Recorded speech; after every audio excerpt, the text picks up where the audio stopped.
Bonjour, c'est Ursule encore. On est le 26 avril 2025.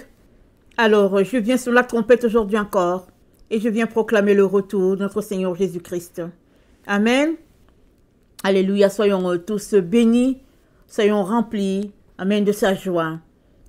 Alors, qu'as-tu en main? Amen. Qu'as-tu en main? Très souvent, Dieu va fonctionner avec ce que nous avons en main. Amen. Il ne va pas nous demander quelque chose qui est très loin. Il ne va pas dire va à 10 km alors que la chose que tu peux aller, la distance que tu peux aller, c'est peut-être 1 km. Amen. Il va toujours fonctionner avec ce que tu as. Alors, très souvent, il va le faire parce qu'il veut voir ce qu'il y a dans ton cœur. La Bible dit, là où est ton trésor, là sera ton cœur. C'est-à-dire, ton cœur se trouve à l'endroit de la chose qui t'est le plus chère. C'est là que ton cœur se trouve. La chose qui t'est chère là, ton cœur est là-bas. Et très souvent, c'est ça que Dieu va toucher afin que tu lui donnes tout. Souvent, tu ne le réalises même pas. Tu vas lui dire, je t'aime, et il va te dire, donne-moi ce livre-là. Mais ce livre, il t'est tellement cher que tu n'es pas prêt à le laisser aller. Et Jésus va te dire, c'est ce livre-là que je veux. Donne-le-moi. Parce qu'il a vu que ton cœur est là. Et exemple, ce livre-là peut-être t'empêche d'avoir plus de temps avec lui. Et il va te demander de te donner. Il va te demander de lui donner ce livre-là. Alors, il y a le jeune homme riche dans la Bible, n'est-ce pas? Qui est venu voir Jésus pour lui demander ce qu'il fallait faire pour être sauvé. Amen. Et Jésus-Christ lui a dit, observe les commandements de Dieu. Et le jeune homme a répondu qu'il les a observés, qu'il les observe. C'est dit que Jésus-Christ l'a aimé. Jésus-Christ l'a regardé et puis Jésus-Christ l'a aimé. Et maintenant, Jésus-Christ est allé toucher ce que ce jeune homme avait. Jésus-Christ lui a dit, prends là ce que tu as là, vends-le et donne-le aux pauvres, parce que c'est dit qu'il était très riche, ce jeune homme. Et la Bible dit, il est parti tout triste. Il était prêt à faire les ABC, n'est-ce pas, que lui demandait la loi pour être bien. Il le faisait. C'était du théorique. Maintenant que le moment est venu pour passer aux pratiques, il n'était pas prêt à le faire. Le pratique pour lui, c'était de vendre ce qu'il avait. Ce n'est pas parce que Jésus-Christ ne veut pas qu'il soit riche. C'est que Jésus-Christ a vu que son cœur devait être certainement dans les richesses. Et Jésus-Christ, dans le but de l'aider, lui a dit, vends ce que tu as, donne ça aux pauvres. Amen. Mais le jeune homme n'était pas prêt à faire cela. La tristesse a envahi son cœur. On a un autre exemple. Il y avait la sécheresse sur toute la terre. C'était Élie, le prophète Élie, qui avait prophétisé la sécheresse. Il y avait une sécheresse pendant 3 ans et demi. Et ce n'est pas en Israël que Dieu a demandé à Élie d'aller manger. Élie est allé vers la veuve, une veuve qui était à Sarepta, un pays proche d'Israël. Je ne sais pas si Sarepta, ça correspond au Liban, je ne sais pas. Dieu sait bien que la veuve n'avait pas grand-chose. Il lui restait une portion pour ce jour-là, pour elle et son fils, et ils allaient mourir. Et c'est là-bas que Dieu a envoyé Élie. La Bible dit dans 2 Chroniques, n'est-ce pas? Attendez, je vais vous donner la référence. Dans 2 Chroniques 16, le verset 9, c'est dit, « Le regard de Dieu se promène sur toute la terre pour chercher qui il va bénir. » Le regard de Dieu se promenant a vu cette veuve-là et son fils sur le point de périr. Mais il voulait la bénir. Et il lui a demandé qu'est-ce qu'elle avait en main en envoyant Élie. Et elle a dit à Élie, il nous reste 7 portions de farine et nous allons mourir. Je vais préparer ça et puis c'est fini. Mais Élie lui dit, fais-moi d'abord à manger à moi. Élie avait marché, il était fatigué, on ne sait pas combien de jours il n'avait pas mangé. Et je vous dis, pour une mère, ça prend vraiment d'avoir foi en Dieu pour faire à manger à quelqu'un d'autre alors que l'enfant est là. L'enfant de la femme était là, ils allaient mourir après. Mais la dame a d'abord tait la voix, n'est-ce pas, de la normalité que la mère doit pouvoir à manger pour l'enfant. Elle a d'abord tué cette voix-là. Elle a d'abord donné à manger au prophète. Et la Bible dit, il n'a plus manqué de nourriture dans leur maison jusqu'à ce que la sécheresse passe. Élisée. La femme, une autre femme veuve, est allée le voir pour lui dire, les gens veulent saisir mes 2 fils. Parce que mon mari leur devait de l'argent et puis mon mari est mort. Élisée lui dit, qu'est-ce que tu as à la maison? Elle dit, voilà, c'est juste cette pointe, un peu d'huile là que j'ai. Je n'ai pas autre chose.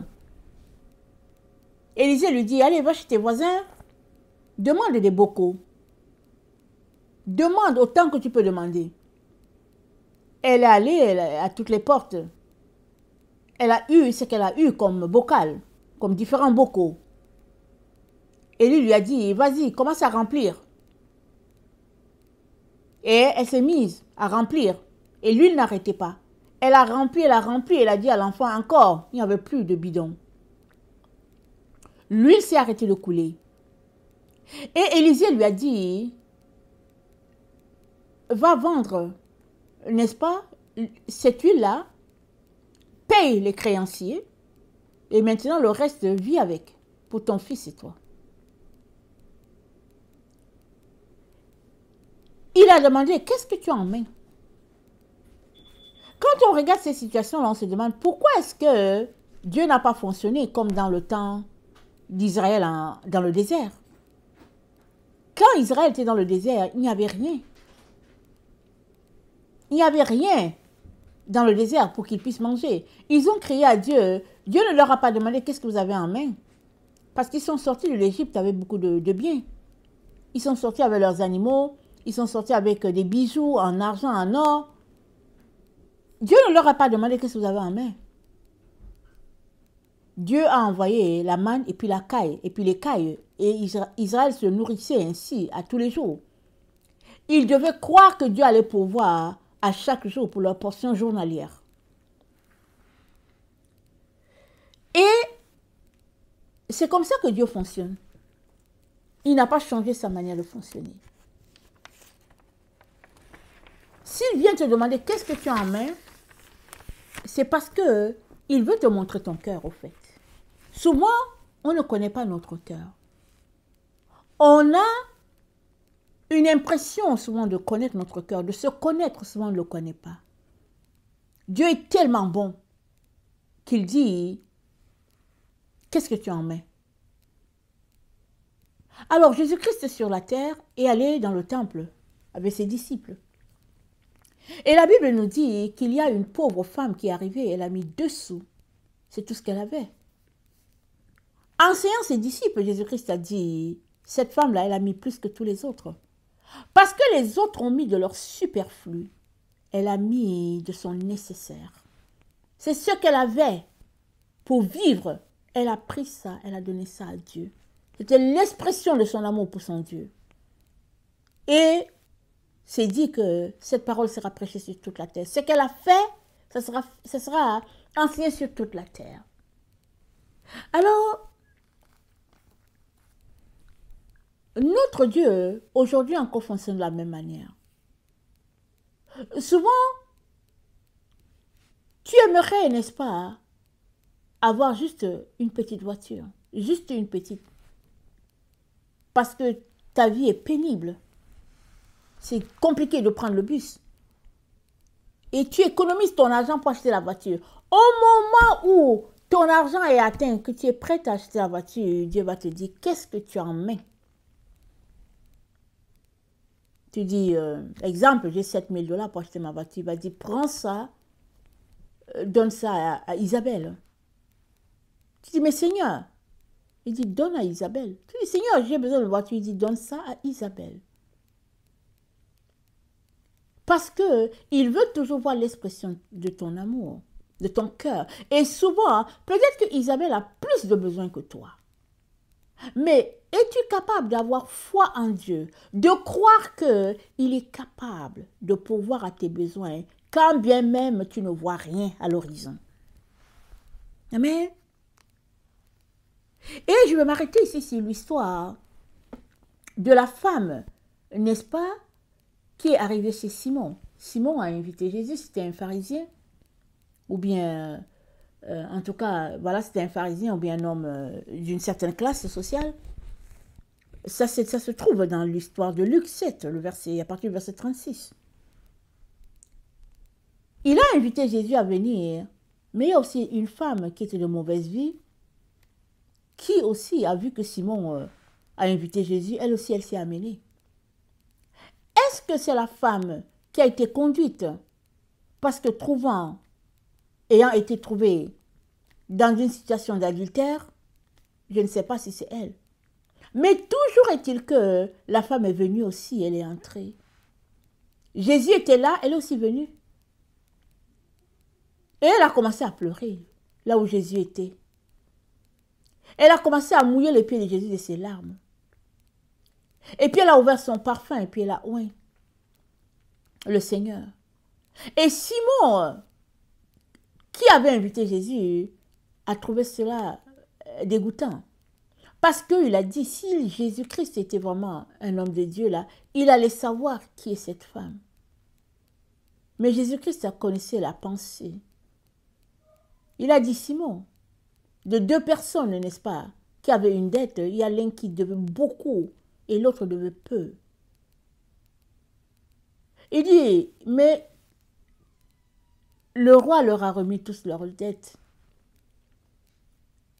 Disons que l'un devait peut-être 1 000 $ et l'autre devait juste 100.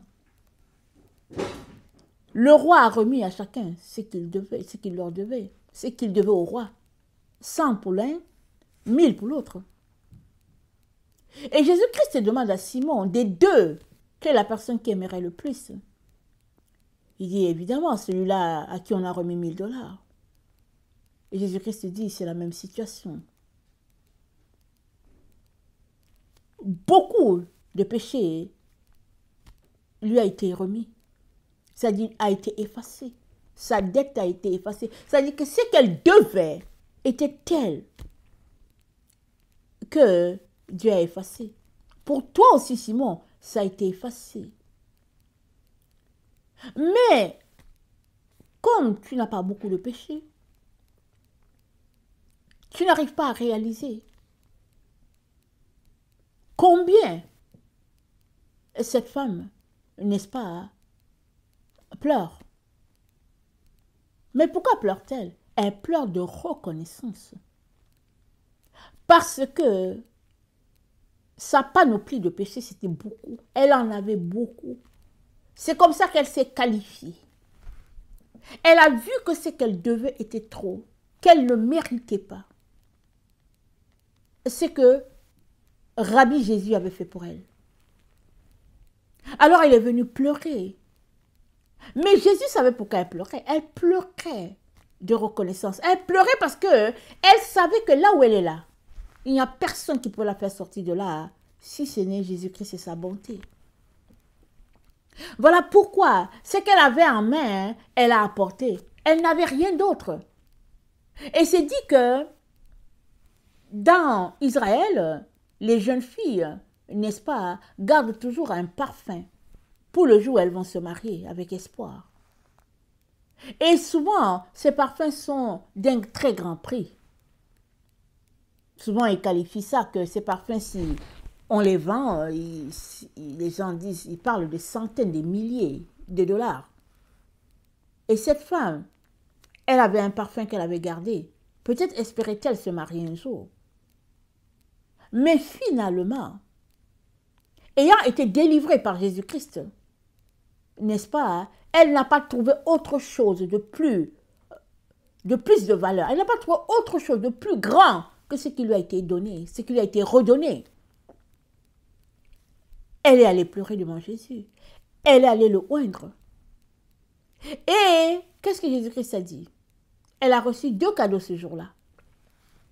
Il a dit, tes péchés ont été pardonnés. Il a dit, ta foi t'a sauvé. Y a-t-il plus grand que le salut?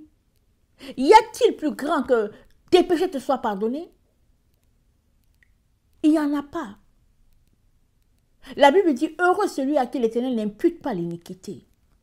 Donc cette femme-là, du temps où c'était sous la loi, du temps où elle était étiquetée, où tout le monde savait que tiens, la voilà qui passe et puis elle est ceci, elle est cela, n'est-ce pas? Elle avait une renommée terrible. Parce que Simon a dit, mais s'il savait qui était cette femme, il n'allait même pas permettre qu'elle puisse l'approcher. Mais ce qu'elle avait en main, n'est-ce pas, c'était sa reconnaissance. Et c'était son état à elle, de quelqu'un qui a été pardonné par Jésus. Le parfum, ce n'est que secondaire. Alors elle s'est demandé, mais comment est-ce que je vais exprimer ma reconnaissance à Jésus? Comment est-ce que je peux lui dire merci? Il n'y avait pas autre chose. De plus grand qu'elle avait, c'était son parfum là qu'elle est partie avec. Amen. Et la Bible nous dit, le regard de Dieu se promène sur toute la terre pour chercher qui il va bénir. Et chaque jour, Dieu nous dit, le psaume 32, le verset 8, je t'instruirai, je te montrerai la voie à suivre. Et souvent pour t'instruire, Dieu ne va pas forcément te dire, viens, ouvre la Bible à tel endroit. Oui, il peut te dire ça aujourd'hui. Mais une autre fois, il va te dire, qu'est-ce que tu as en main? C'est quoi que tu as en main? Est-ce que tu as un litre de lait?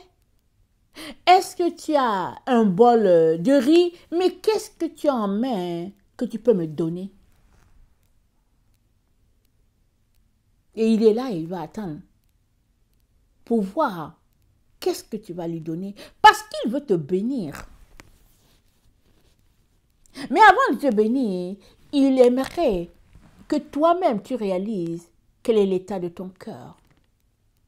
Où est-ce qu'il se trouve en réalité ton cœur? Parce que si tu es capable de donner tout à Jésus, c'est que toute ta personne aussi, tu lui donnes à Jésus. Mais si tu n'es pas capable de lui donner quelque chose, ou bien si tu es juste capable de lui donner le 10e, c'est que Jésus-Christ vaut pour toi le 10e. Amen. C'est ça au fait que Jésus-Christ vient, n'est-ce pas, nous exprimer en nous demandant qu'est-ce que nous avons en main. Parce qu'il veut te bénir. Mais avant de te bénir, il y a la plus grande, avant de te bénir matériellement ou bien physiquement, la plus grande bénédiction que Jésus-Christ veut te donner, c'est que tu puisses réaliser où est ton cœur exactement. Souvent, on ne sait pas où est notre cœur. On a l'illusion de se connaître, mais on ne se connaît pas. Simon-Pierre a dit à Jésus, moi, je suis prêt à mourir avec toi. Il a dit ça à Jésus. Jésus-Christ lui a dit, Simon, avant que le coq chante, tu m'auras régné 3 fois. Simon n'en revenait pas. Il n'en revenait pas de ce que Jésus-Christ a dit cela, parce que Simon aimait Jésus. Il était convaincu qu'il était prêt à défendre Jésus, qu'il défendrait Jésus, c'est-à-dire qu'il protégerait Jésus. Il était sûr de ça. Peut-être Simon était-il un homme baraqué, assez musclé. Nous avons l'information que quand ils sont partis dans le jardin, ce jour-là où ils sont venus arrêter Jésus, Simon est parti avec une épée, avec un couteau là. Il a coupé l'oreille du serviteur, du sacrificateur qui est venu arrêter Jésus. Parce que c'est comme ça que Simon-Pierre voulait défendre Jésus. C'est ça qu'il avait en main. Alors, il voulait défendre Jésus comme ça. Mais pourquoi est-ce que Jésus-Christ n'a pas dit à Simon, Simon, toi, voilà comment ton caractère est. Voilà comment tu vas agir. Ne touche pas à un couteau, tout ça. Pourquoi Jésus n'a pas fait ça?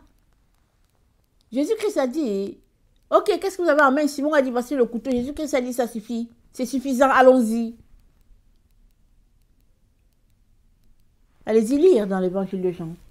Simon a pris avec lui son épée. Il dit, voilà ce que j'ai. Donc, quand les gens sont venus arrêter Jésus, la première réaction de Simon-Pierre, allez, c'est de couper l'oreille. Mais c'est là que Simon-Pierre a reçu aussi sa délivrance. Parce que Jésus-Christ a dit, celui-là qui va utiliser un couteau, il va périr avec ça, avec l'épée qu'il va utiliser, il va périr avec. Jésus-Christ a collé l'oreille, n'est-ce pas, du serviteur, du sacrificateur. Et Simon a dû réaliser à cet endroit, n'est-ce pas, que ce n'était pas bien ce qu'il a fait. N'est-ce pas? Ça, c'est la première des choses que Simon a réalisé. La deuxième que Simon a réalisé cette soirée-là, c'est que lui, il était prêt à défendre Jésus.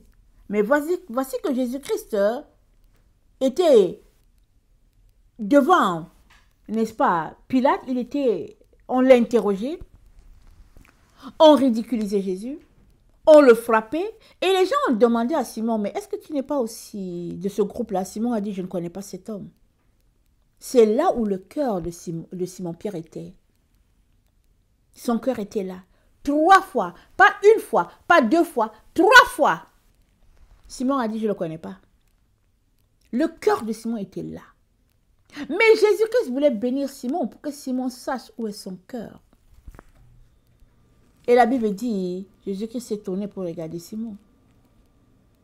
Simon a pleuré. Il a pleuré. Il a pleuré. Et Simon n'a pas été capable. Lui qui voulait défendre Jésus, il n'a pas été capable d'être à la croix. Parce que il voulait défendre Jésus, mais son cœur n'était pas capable. Parce que ce qu'il y avait dans son cœur,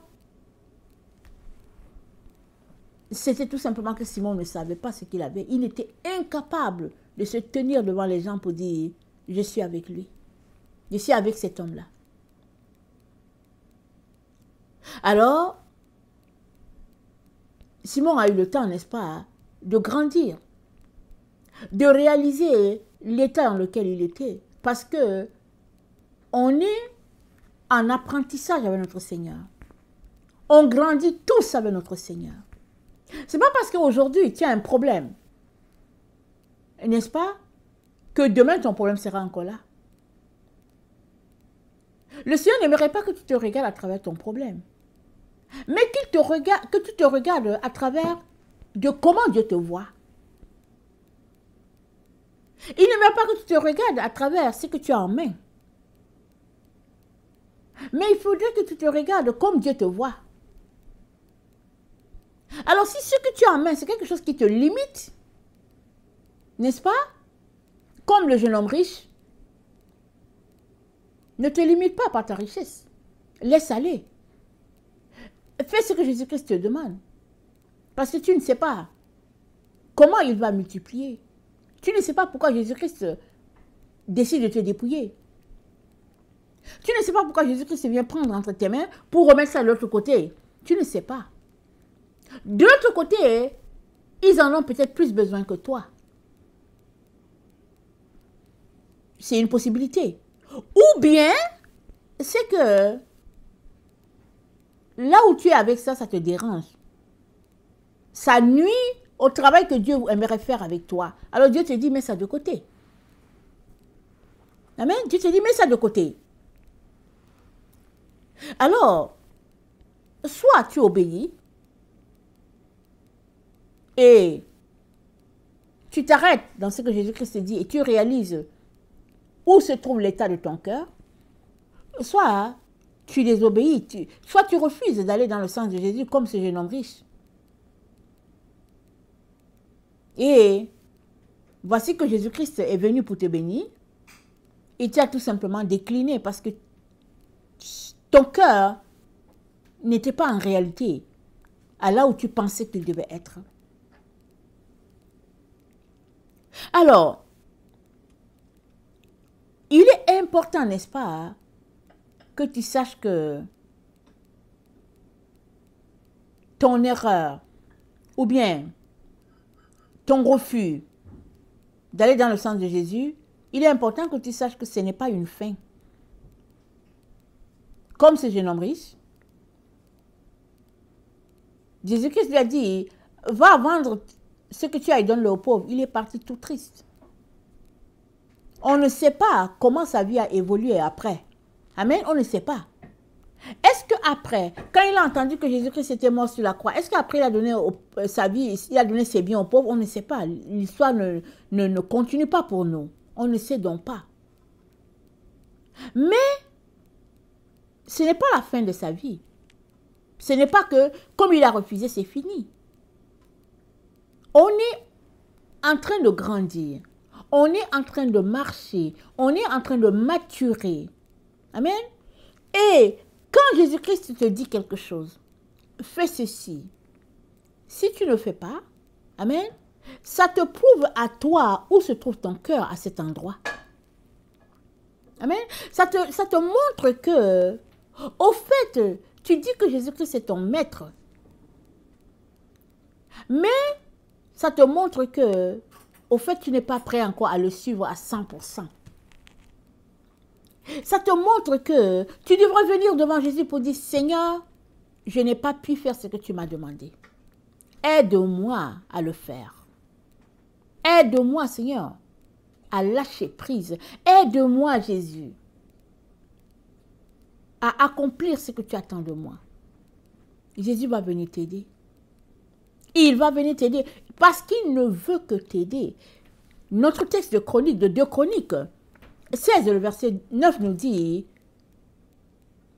le regard de Dieu se promène de par la terre, cherchant qui il va bénir. Il cherche tout le monde, c'est son regard. La Bible dit, donner aux pauvres, c'est prêter à l'Éternel. Alors si Dieu te dit, prends cette chaussure, donne ça là-bas, tu as prêté ta chaussure à Dieu. Tu lui as prêté la chaussure. Un jour, il sait comment il va te remettre ça. Peut-être qu'un jour, tu vas recevoir 10 chaussures qui arrivent là. Quelqu'un t'envoie 10 chaussures. Tu dis, mais je fais quoi avec toutes ces chaussures? Dieu, le Seigneur dit, mais c'est parce que tu m'avais prêté ta chaussure. Tu avais donné ça à telle personne. Je t'envoie en retour 10 chaussures. Fais ce que tu veux faire avec, mais c'est moi qui décide de te bénir. Peut-être aussi que tu ne recevras rien. Mais Dieu sait pourquoi il t'a demandé de prendre ta chaussure, de le donner de l'autre côté. Parce qu'il y avait un besoin quelque part. Amen. Dieu est là pour nous instruire, pour nous conduire dans la voie qu'on doit suivre. Alors qu'il me donnait cet enseignement, il m'a donné le 15-27 dans la concordance grecque. C'est dit un à un. Amen. Dieu passe chaque personne en revue à tous les jours quand tu viens devant lui.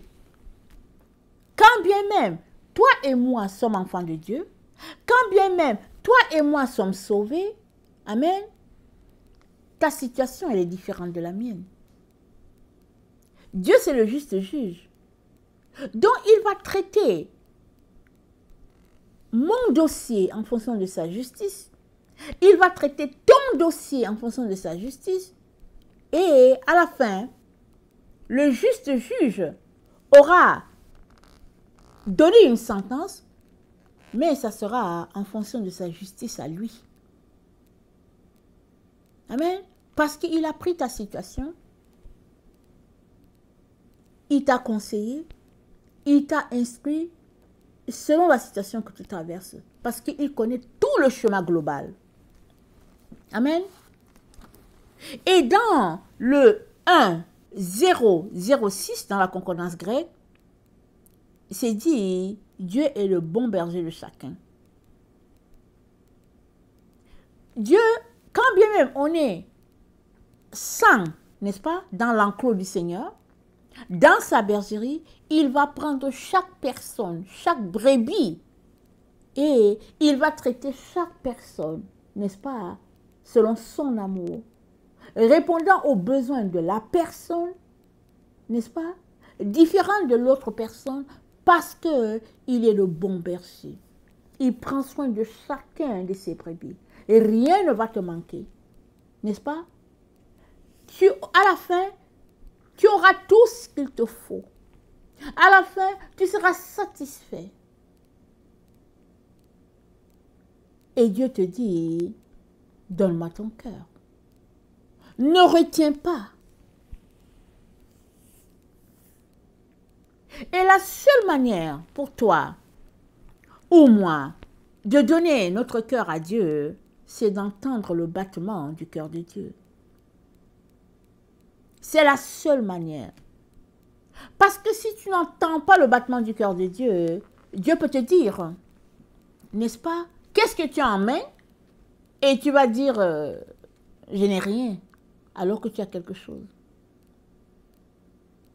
Le battement du cœur de Dieu, n'est-ce pas, est pour ceux-là qui ont l'intimité avec lui. Dans Luc, dans Jean 6, n'est-ce pas? Attendez, je ne veux pas me tromper, excusez-moi. Alors, c'est la parabole du jeune garçon et les poissons. Je n'ai pas pris en note la référence, vous allez regarder. Mais Jésus-Christ est venu, il a demandé, dans Jean 6, je pense, il a demandé, voilà la foule, ça faisait 3 jours qu'ils étaient avec Jésus. 3 jours. C'est extraordinaire. Rester 3 jours, se faire enseigner par Jésus. C'est extraordinaire. Et c'est dit que Jésus-Christ ne voulait pas les laisser repartir comme ça parce qu'il sait qu'ils seraient faibles en coup de route. Et c'est dit aussi que Jésus-Christ savait ce qu'il allait faire. Mais il a demandé aux disciples, qu'est-ce que vous avez en main? Les disciples ont dit, en tout cas la foule elle est trop grande. La foule est trop grande, Jésus. Et puis, quand bien même on aurait plein de choses, on ne peut pas les nourrir, Jésus. Mais Jésus-Christ savait ce qu'il allait faire.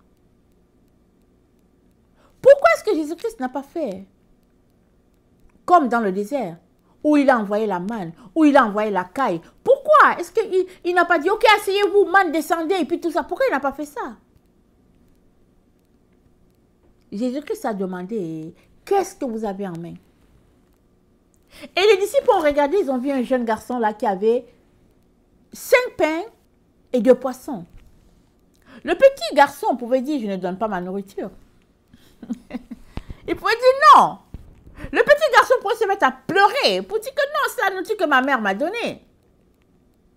Mais le petit garçon a laissé aller sa nourriture. Et Jésus-Christ a prié. Il a dit merci Père. Et la nourriture s'est multipliée pour plus de 5000 hommes. Et c'est dit qu'il y a plus de 12 paniers qui ont été emportés avec le reste. Parce que Jésus-Christ voulait voir ce qu'il y avait dans le cœur de ses disciples depuis qu'il marchait avec eux. Parce que ces disciples-là, ils ont vu la première multiplication, le premier miracle de Jésus. C'était aux noces de Cana. Jésus-Christ a changé l'eau en vin. Les disciples étaient là, ils ont vu. Mais est-ce que ça avait changé leur vie? À quel stade était leur cœur vis-à-vis de ce que Dieu pouvait faire? Et pour leur donner l'image de leur cœur, pour leur donner la position de leur cœur, Jésus-Christ leur dit, voilà, on va donner à manger à la foule. Mais lui, il sait déjà ce qu'il va faire. Mais il aimerait que les disciples eux-mêmes puissent constater où est leur cœur. Donc ils disent que mais il y a trop de gens. Et puis l'autre dit oui, mais quand bien même il y aurait quelque chose, mais on ne peut pas nourrir tous ces gens-là. Parce qu'ils avaient une caisse quand même. Je ne sais pas si c'était 200 deniers qu'il y avait dedans. Il y avait une caisse, ils pouvaient acheter les choses. Ils ont dit ça ne peut pas suffire.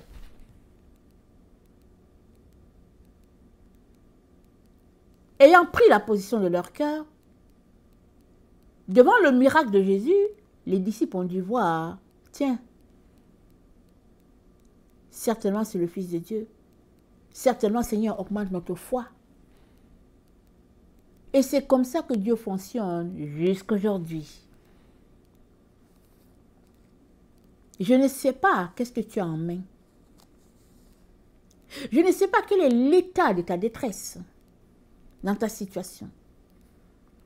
Ou bien quel est l'état de ton abondance dans ta situation. Toujours est-il que tout appartient à Dieu. Tout sur la terre appartient à Dieu. Dieu ne cherche pas ton argent, il ne cherche pas ton or, il ne cherche pas ton intelligence, c'est pas ça qu'il veut. C'est l'état de ton cœur qu'il veut te montrer. Parce que ton cœur, c'est le sanctuaire de Dieu. C'est l'endroit où Dieu est supposé demeurer, ton cœur. Jusqu'où Dieu l'occupe-t-il à 100%? Jusqu'où Dieu a-t-il la première place? Et si tu te rends compte que ce n'est pas ça, ne t'éloigne pas de Jésus. Reviens à Jésus pour lui dire, Seigneur, mon cœur est loin de toi. Viens-moi en aide. Tu m'as demandé de te donner 2 sacs de riz. Jésus, j'ai les 2 sacs, je ne suis même pas capable de te les donner. Je ne veux pas te les donner, Jésus, parce que je veux garder le riz pour moi. C'est bien de dire ça à Jésus. Et Jésus-Christ va te dire, viens. Viens. Allons parler. Viens, marchons ensemble. Et tu vas apprendre à détacher ton cœur de tes 2 sacs de riz. À les laisser au pied de Jésus. Parce que ce qui est le plus important, ce n'est pas tes 2 sacs de riz. Ce qui est le plus important, c'est la place que Jésus-Christ a dans ton cœur. Quelle est la place que tu lui as donnée? Une petite place? Une grande place? Parce que plus il est petit, au moins il peut t'aider. Ce n'est pas qu'il ne veut pas t'aider. Il veut t'aider. Amen. Il veut t'aider. Mais la trop grande place que tu donnes à l'autre chose, ça prend toute la place, si bien que Dieu n'arrive pas à travailler. Il veut t'amener loin.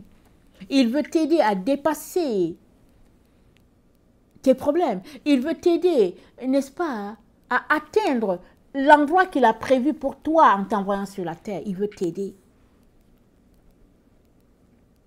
Mais il ne peut t'aider que dans la mesure où tu le laisses, n'est-ce pas, être le roi de ta vie, le maître de ta vie.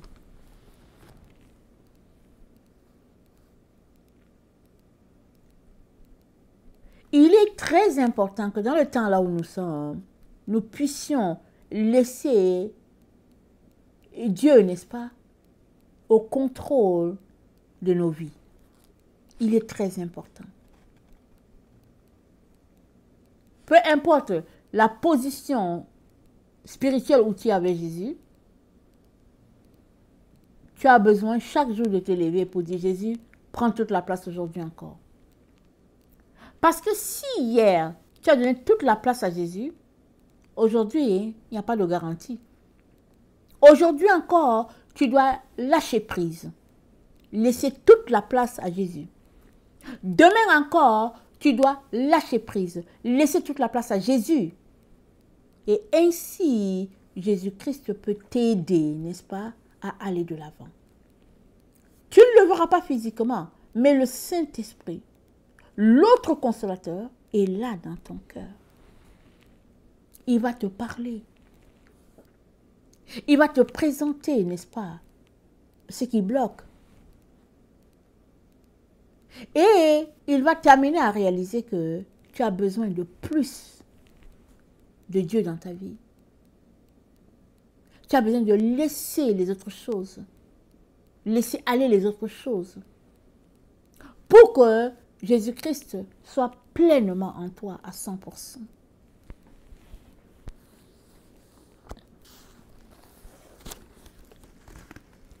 Il est le bon berger. Et c'est dit, le bon berger donne sa vie pour ses brebis. Il a donné sa vie pour toi et moi, il y a plus de 2000 ans. Et aujourd'hui encore, il te donne sa vie parce qu'il te donne tout le temps pour t'aider. Jésus peut être avec toi, il peut aussi être avec l'autre, il peut être aussi dans d'autres pays. Il est partout à la fois et puis voilà. C'est ça, son omniscience, son omniprésence. Il est partout, il peut t'aider dans toutes tes difficultés, dans toutes tes épreuves. Il est là et il ne veut que t'aider. Question, qu'est-ce que tu as en main? Qu'est-ce que tu en mets? Parce que cette question de Jésus-Christ, c'est une question pour voir l'état de ton cœur. Jésus-Christ, il a tout, il n'a besoin de rien, tout lui appartient. Mais s'il te demande quelque chose, c'est parce qu'il veut te bénir. Ça peut être une bénédiction qu'il te donne quelque chose de matériel, mais il n'y a pas plus grande bénédiction que de te montrer ton cœur afin que toi-même, tu dises au Seigneur, Seigneur, viens-moi au secours, aide-moi, j'ai tel problème, j'ai telle difficulté, je n'arrive pas à te faire confiance. Je n'arrive pas à te faire confiance, Seigneur. Je ne suis pas sûre que tu vas répondre à mes besoins. Moi, je veux la chose tout de suite, Seigneur, mais je ne suis pas sûre que tu vas me donner ça tout de suite. Parle-lui. Comme tu parlerais à un ami, à une amie, parle-lui. C'est ça l'intimité avec lui. Et il va marcher avec toi. Il va t'aider. Et si bien que, à la fin, c'est ta reconnaissance que tu vas exprimer à Jésus. En réponse à ce qu'il a fait pour toi. Comme cette femme qui est entrée dans la maison de Simon. Personne ne l'a invitée, elle est entrée. Elle a su que Jésus-Christ venait, elle est entrée. Et elle est venue pleurer sur elle-même. Elle est venue pleurer sur sa propre vie. Et elle a exprimé sa reconnaissance pour ce que Jésus-Christ a fait pour elle. Parce qu'une fois que tes péchés sont pardonnés, mais tu es lavé, tu es propre. Une fois que tu es libéré, que Dieu te libère, Dieu te dit que non, je ne considère pas tes fautes, mais tu es la personne la plus heureuse de la terre. C'est ça qu'elle a reçu. Voilà pourquoi Jésus-Christ a dit à Simon, Simon, elle a beaucoup aimé. C'est pourquoi elle a été beaucoup pardonnée. Toi, ton pardon était petit parce que tu n'as pas beaucoup aimé. Voilà pourquoi tu es prompt à juger ce qu'elle fait. Cette situation, n'est-ce pas, nous montre que notre Seigneur est prêt à nous aider chacun dans sa situation. Ta situation n'est pas la mienne. La mienne n'est pas la sienne. Chaque situation est différente, mais c'est important et utile pour Dieu. Parce qu'il est notre Père à tous. Il ne veut que nous aider. mais venons avec ce que nous avons en main. Parce que ça, c'est une question, n'est-ce pas, que Jésus-Christ va souvent poser. Parce qu'il veut voir l'expression de ton amour. Il veut voir ça. Afin de mieux t'aider, afin de mieux t'orienter, afin de mieux te diriger. C'est ça qu'il veut.